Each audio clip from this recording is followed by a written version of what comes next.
2021년 5월 6일 목요일입니다. 오늘도 예배 자리에 오신 모든 분들 주님의 이름으로 환영합니다. 우리 기도하고 예배 시작하겠습니다. 하나님 감사합니다. 오늘도 복된 한 날, 또 새로운 생명을 주신 하나님께 감사드립니다. 또 우리 사랑하는 성도들 예배드리는 곳곳마다 그 심령 가운데, 그 가정 가운데 하나님께서 거룩함으로 임재하여 주시고 주님의 기쁨, 평강, 사랑이 충만한 거룩한 시간 될 수 있도록 도와주시옵소서. 예수님의 이름으로 기도합니다. 아멘. 이 시간 우리 찬송가 384장 다 같이 찬송 올려드리겠습니다.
하나님의 말씀 열왕기상 13장 11절에서 22절 말씀 보겠습니다. 베델에 한 늙은 선지자가 살더니 그의 아들들이 와서 이날에 하나님의 사람이 베델에서 행한 모든 일을 그에게 말하고 또 그가 왕에게 하신 말씀도 그들이 그의 아버지에게 말한지라.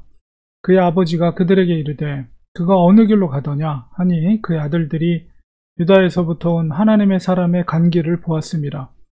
그가 그의 아들들에게 이르되 나를 위하여 나귀의 안장을 지으라. 그들이 나귀의 안장을 지으니 그가 타고 하나님의 사람을 뒤따라가서 상수리 나무 아래에 앉은 것을 보고 이르되 그대가 유다에서 온 하나님의 사람이냐? 대답하되 그러하다. 그가 그 사람에게 이르되 나와 함께 집으로 가서 떡을 먹으라.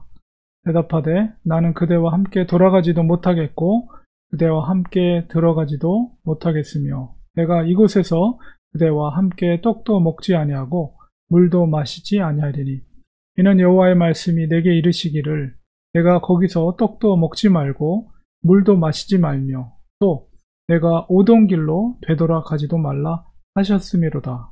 그가 그 사람에게 이르되 나도 그대와 같은 선지자라. 천사가 여호와의 말씀으로 내게 이르기를 그를 내 집으로 데리고 돌아가서 그에게 떡을 먹이고 물을 마시게 하라 하였느니라 하니 이는 그 사람을 속임이라. 이에 그 사람이 그와 함께 돌아가서 그의 집에서 떡을 먹으며 물을 마시니라. 그들이 상 앞에 앉아 있을 때에 여호와의 말씀이 그 사람을 데려온 선지자에게 임하니 그가 유다에서부터 온 하나님의 사람을 향하여 외쳐 이르되 여호와의 말씀에 내가 하나님의 말씀을 어기며 내 하나님 여호와께서 내게 내리신 명령을 지키지 아니하고 돌아가서 여호와가 너더러 떡도 먹지 말고 물도 마시지 말라 하신 곳에서 떡을 먹고 물을 마셨으니 내 시체가 내 조상들의 묘실에 들어가지 못하리라 하셨느니라 하니라.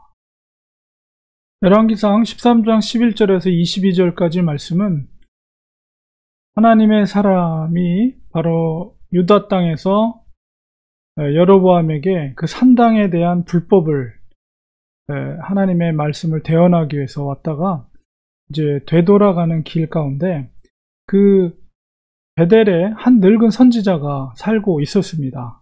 그의 아들들이 그 유다에서 왔던 선지자의 이야기와 왕에게 했던 말들을 전했을 때 이 늙은 선지자가 그 유다의 하나님의 사람을 꼭 만나서 자기 집으로 데려오고 같이 교제하기를 원했습니다. 그래서 나귀를 타고 그 아들들이 하나님의 사람이 간 길을 보았다고 했기 때문에 그 길을 따라 상수리 나무 아래 앉아 있는 것을 보게 되고 거기서 그 하나님의 사람을 이 노 선지자가 이제 집으로 초대하는 과정 속에서 이 하나님의 사람은 자기가 유다 땅에서 이제 베델까지 오기까지 하나님께서 말씀하신 말씀을 대언하는 것뿐만 아니라 하나님께서 명령하신 것이 뭐냐라고 했을 때 바로 거기서 그러니까 베델에서 떡도 먹지 말고 물도 마시지 말고 내가 오던 길로 되돌아가지도 말라. 그러니까 왔던 길로 가지 말고 다른 길로 가라는 거죠. 분명한 말씀을 대언하는 일뿐만 아니라 행할 것을 하나님께서 분명하게 그에게 말씀으로 임했고 그에게 명령하셨어요. 그 이야기를 노 선지자에게 이야기한 거죠. 노 선지자가 그 이야기를 듣고 거짓말을 합니다. 18절에 보니까 나도 그대와 같은 선지자다. 그리고 거짓말하기를 천사가 하나님의 말씀으로 내게 말하기를 너를 내 집으로 데리고 돌아가서 그에게 떡을 먹이고 물을 마시게 하라. 이렇게 천사가 하나님의 말씀을 자기에게 집어넣어줬다. 이렇게 거짓말을 한 거예요. 그러니까 이 하나님의 사람이 그 이야기를 듣고 조금도 의심하지 않고 그 노 선지자를 따라서 그 집으로 돌아갑니다. 결국 하나님의 말씀을 어기게 되는 거죠. 결과적으로는. 그때 놀랍게도 하나님의 말씀이 그 노 선지자에게 임하게 돼요. 20절에 보니까. 하나님의 사람에게 임한 것이 아니라 거짓말을 했던 노 선지자에게 하나님의 말씀이 임해서 뭐라고 얘기합니까? 여호와의 말씀에 21절에 너가 여호와의 말씀을 어기며 내 하나님 여호와께서 내게 내리신 명령을 지키지 아니했다. 그게 뭡니까? 떡도 먹지 말고 물도 마시지 말라. 그리고 너가 왔던 길로 그대로 돌아가지 말아라. 분명하게 하나님 말씀하셨는데 너가 그것을 지금 어겼다. 하나님의 명령을 지키지 아니했다. 그것이 놀랍게도 그 노 선지자에게 하나님의 말씀이 임하고 노 선지자의 입을 통해서 그 하나님의 사람에게 그것이 전달돼요. 그리고 내 시체가 내 조상들의 묘실에 들어가지 못하리라. 이 얘기는 뭡니까? 너가 내 명대로 죽는 것이 아니라 사고사로 죽게 될 것이다. 이것을 말씀하시는 거죠. 우리 다음 절에 보면 사자가 이제 잡아먹게 되는데 여기서 참 우리가 깨닫게 되는 건 뭐냐면 두 선지자의 둘 다 잘못이죠. 지금 먼저 하나님의 사람은 먼저 그 나이 많은 선지자는 뭘 잘못했습니까? 자기가 거짓말을 했어요. 분명히 선지자인 거는 맞지만은 하나님의 말씀이 임하지도 않았고 천사를 통해서 전해지도 않았는데 자기의 욕심은 그 하나님의 사람을 자기 집으로 들여서 같이 교제하면서 왕에게 무슨 말을 했는지 어떤 일로 왔는지 이런 거를 듣기 위해서 집으로 오게 하기 위해서 거짓말을 한 거예요. 그것이 잘못된 거죠.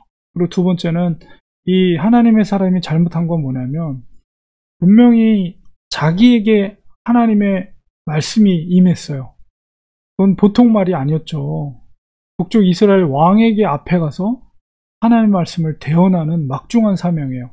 그런데 그 말 속에 하나님의 말씀 속에 또한 어떻게 행하라는 것을 허락하셨는데 그 노선지자가 그렇게 말했다고 해서 그거를 조금도 의심하지 않고 그것을 받아들였다는 것, 그 자체가 문제가 있는 것입니다.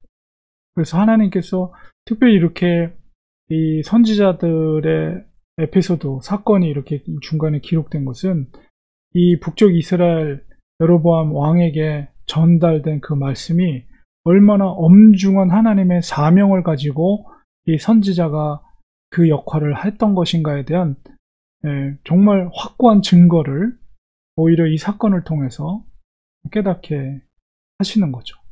그리고 진짜 하나님의 말씀이 노 사도에게 임함으로 인해서 그 노 선지자도 자기의 잘못을 깨닫게 되는 거예요.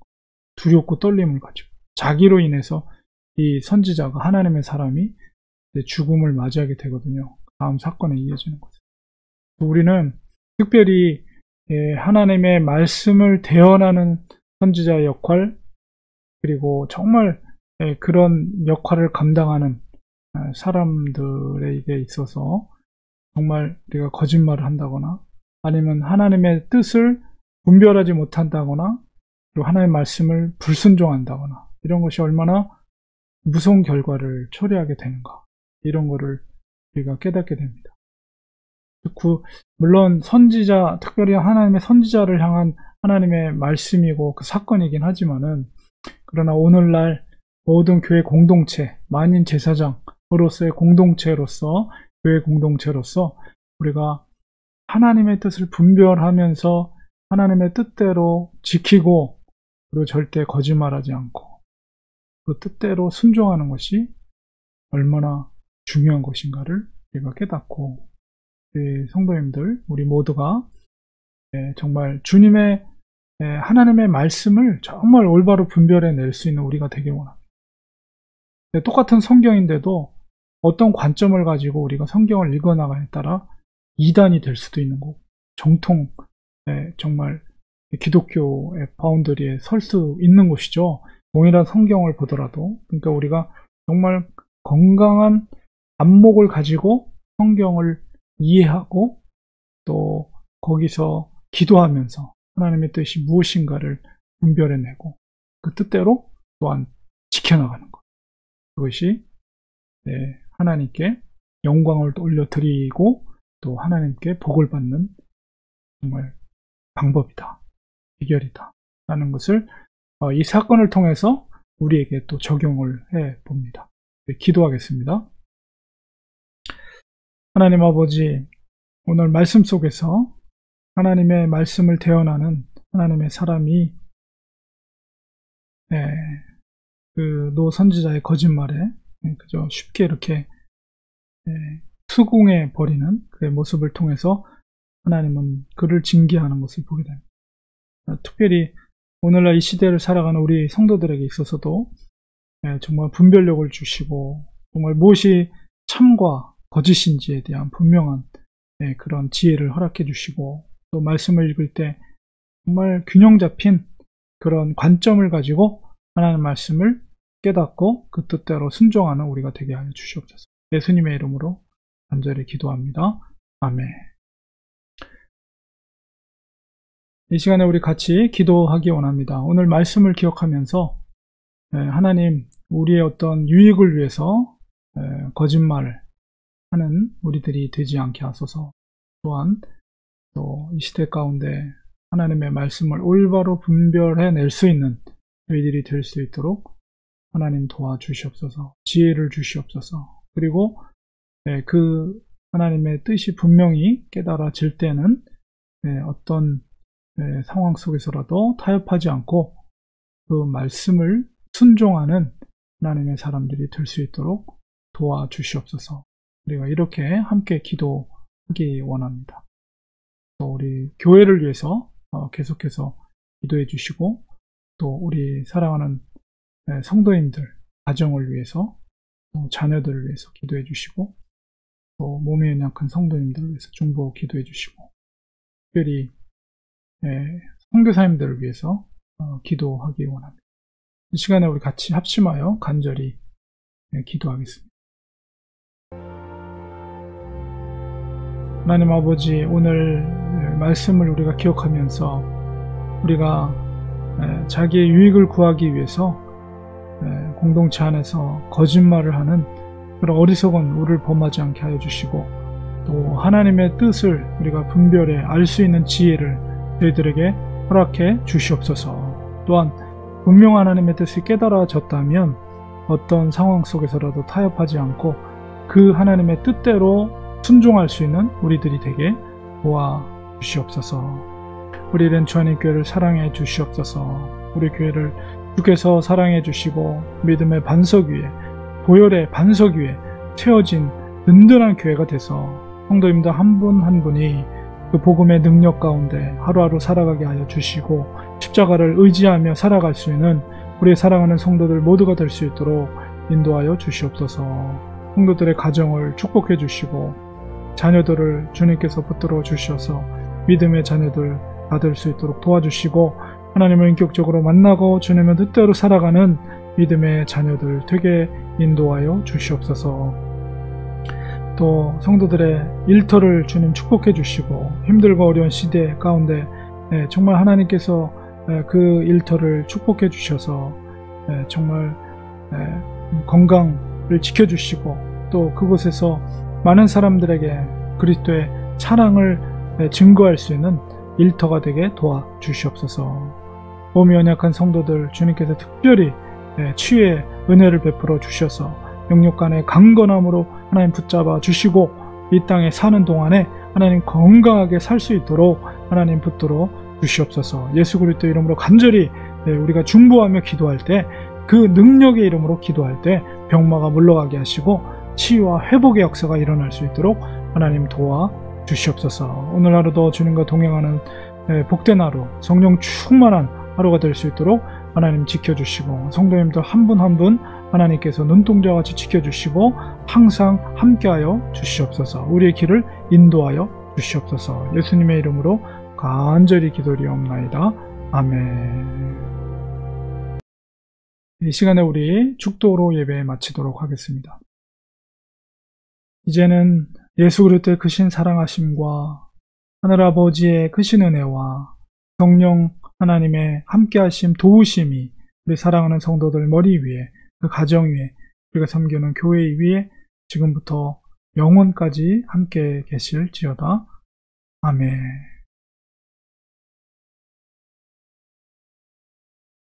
예배를 마쳤습니다. 오늘 목요일입니다. 오늘도 주님과 동행하시는 성령 충만한 복된 하루 되시기 바랍니다. 건강하시기 바랍니다. 내일 아침에 또 예배 자리에서 뵙도록 하겠습니다. 항상 고맙습니다. 감사합니다.